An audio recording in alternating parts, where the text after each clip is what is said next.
od 9 takmičara koje smo mogli da povedemo ovde, na koje je srpsko streljaštvo, da kažemo, računa discipline kojima mi nastupamo, mi smo 7 takmičara poveli ovde. Vodili smo računa da svaki takmičar i takmičarka ima neke rezultate u Srbiji koji su u prvoj polovini rezultata, tako da ovde očekivanja su da naši strelci najmanje šta mogu da postignu, to je da budu u prvoj polovini takmičara na ovom takmičanju.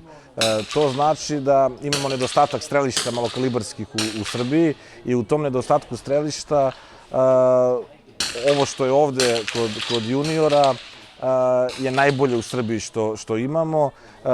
Tu su nam strelci koji su na vazdušnom oružju osvojili, da kažemo, i vice šampioni Evrope i u seniorskoj konkurenciji. Aleksa Rakonjac ima sa Aleksandrom Havran u miksu evropsku seniorsku medalju.